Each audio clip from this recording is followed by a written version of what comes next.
Hello everyone, welcome back to my channel. आज हम respiration chapter का रिमेनिंग पार्ट जो है उसको डिस्कस करेंगे कि हम ब्रीथ कैसे करते हैं और कौन कौन से ऑर्गेनिजम्स जो होते हैं इसके अंदर इंक्लूड होते हैं। How do we breathe and mechanism of breathing. Breathing का जो मैकेनिज्म होता है वो कैसा होता है, इसके अंदर हमने कल प्रीवियस वीडियो में डिस्कस किया था कि nose, nostril, nasal cavity, bronchus, windpipe and alveoli जो है और लंग्स जो है वो हमारे सभी पार्ट जो होते हैं वो इसके अंदर इंक्लूड होते हैं। आज हम किस तरह से किसका फंक्शन जो है वो बात करेंगे। फर्स्ट पॉइंट है, our nose has 2 holes are called nostril. जो हमारे नोज़ के अंदर जो होल्स होते हैं उनको हम नोस्ट्रिल्स बोलते हैं, जिसके अंदर एयर पास आउट होती है। There is a passage in the nose behind the nostril called nasal cavity. जो हमारे नोज़ के बिहाइंड में जो नेज़ल कैविटी होती है, यानी कि एयर जाने के लिए नोस्ट्रिल के पास में जो पाइप होता है उसको हम नेज़ल कैविटी बोलते हैं, जिससे एयर पासेस होती है। It become warm, it get motion by the mucus secreted by the membrane lining of the nasal cavity. जब हम एयर एंटर होती है और बाहर जब आती है तो ये एयर जो होती है वो थोड़ी सी वार्म हो जाती है। क्यों? क्योंकि हमारी जो म्यूकस होती है, हमारे नोज़ की नेज़ल कैविटी के अंदर जो मेम्ब्रेन प्रेजेंट होती है उसकी वजह से ये एक म्यूकस जो है वो सिक्रेट करती है। उसकी वजह से हमारी एयर जो होती है वो वार्म हो जाती है, क्योंकि इसके अंदर मॉइस्चर जो होता है वो प्रेजेंट होता है। और इस म्यूकस का काम क्या होता है, जो भी डस्ट पार्टिकल्स वगैरह जो होते हैं वो उस पर ट्रैप्ड हो जाते हैं, यानी कि हमारे लंग्स के अंदर कोई भी डस्ट पार्टिकल जो है वो अंदर ना जाए। उसके अलावा हमारे नोज़ के अंदर नोज़ हेयर जो प्रेजेंट होते हैं, नोस्ट्रिल के अंदर स्मॉल टाइनी हेयर्स प्रेजेंट होते हैं, वो भी एयर को ट्रैप, जो डस्ट पार्टिकल होते हैं उनको ट्रैप करने का काम करते हैं। The nasal cavity, the clean moist and warm air passes into the trachea. उसके बाद जो है एयर जाएगी वो नेज़ल कैविटी से होती हुई, वार्म एयर जो है वो कहाँ जाएगी, विंड पाइप से होती हुई जाएगी।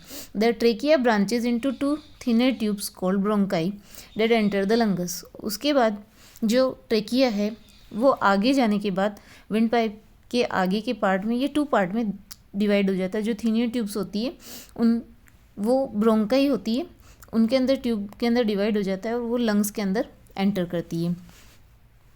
After entering the lungs each bronchus divide two form a large number of smaller tubes called bronchioles. Air जब लंग्स के अंदर चली जाती है तो हर एक ब्रोंकस जो होता है वो डिवाइड हो जाता है लार्ज नंबर में स्मॉल स्मॉल ट्यूब्स के अंदर, जिनको हम ब्रोंक्यूल्स बोलते हैं। The bronchioles have tiny air sac at their ends called alveoli. और हर एक ब्रोंक्यूल्स जो होता है उसके ऊपर टाइनी सैक होते हैं, होल्स होते हैं, जिनको हम अल्वोलाई बोलते हैं। ये अल्वोलाई जो होते हैं यही जो है वो एयर का एक्सचेंज करते हैं। जो CO2 होती है पूरी बॉडी से कलेक्ट करके इसके अंदर आती है, वो कैपिलरीज के थ्रू गैस का एक्सचेंजेस यहाँ होता है। Each lungs contain millions of alveoli. हर एक लंग्स में मिलियंस ऑफ अल्वोलाइज जो होते हैं वो प्रेजेंट होते हैं। अल्वोलाइज की जो वॉल होती है वो बहुत थिन होती है और सराउंडेड होती है किससे, ब्लड कैपिलरीज से, क्योंकि ब्लड कैपिलरीज के अंदर ही गैसेस का एक्सचेंज होता है। आपको पता है हमारे ब्लड के अंदर ऑक्सीजन ही डिजोल्व होती है, अदर गैसेस जो है वो डिजोल्व नहीं होती है। देखिए ये हमारा जो रेस्पिरेशन का जो है वो फ्लो चार्ट है, जिससे हम समझने में हेल्प। जैसे फर्स्ट देखिए, नोज़ के अंदर एयर गई, नेज़ल कैविटी से होती लैरिंग्स, trachea, bronchi, bronchioles, alveoli and lungs. यानी कि ये सब लंग्स का फंक्शन है। ब्रोंकाई, ब्रोंक्यूल्स एंड अल्वोलाई ये जो होते हैं वो लंग्स के अंदर पाए जाते हैं, और ये जो है उसका फ्लो चार्ट है। जब CO2 जब रिलीज़ करते हैं तो वही अल्वोलाइज जो है उससे कैपिलरीज जो है वो CO2 उसको रिलीज़ करेगी, अल्वोलाई से होती हुई ब्रोंकोइल्स, फिर ब्रोंकाई, फिर ट्रेकिया, फिर लैरिंग्स, नेज़ल कैविटी और नोज़ के थ्रू हमारी नोज़ से बाहर आएगी। उसके बाद देखिए ये हमारा रेस्पिरेटरी सिस्टम है।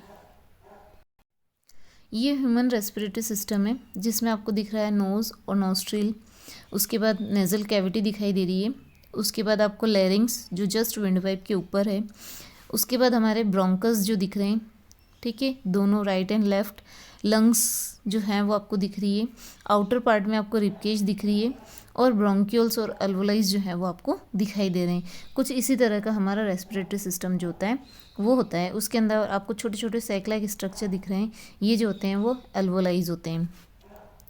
उसके बाद देखिए हमारे बॉडी के अंदर कैपिलरीज की हेल्प से गैसेस का एक्सचेंज कैसे होता है। देखिए, एटमॉस्फेयर से जब ऑक्सीजन हमारी बॉडी के अंदर जाती है तो कुछ इस तरह से होकर जाती है, और कैपिलरीज जो है, ब्लड कैपिलरीज, वो पूरी बॉडी से CO2 को कलेक्ट कर कर लाती है, और कुछ इस तरह से हमारी बॉडी के अंदर, जैसे ब्लड जो है वो फ्लो करता ही है, तो CO2 उसके अंदर कंटिन्यू फ्लो हो ही रही है, और हमारे ब्लड के अंदर ऑक्सीजन जो है वो डिज़ोल्व होती है, क्योंकि हीमोग्लोबिन जो होता है वो ऑक्सीजन के साथ में डिज़ोल्व हो जाता है और ऑक्सी हीमोग्लोबिन बना देता है। तो यानी कि ऑक्सीजन जो है हमारी पूरी बॉडी के अंदर सिर्फ और सिर्फ ऑक्सीजन ब्लड के साथ फ्लो कर रही है, अदर गैसेज जो हैं वो ब्लड से बाहर आएंगी, क्योंकि ये हमारे लिए हार्मफुल होती है इसीलिए।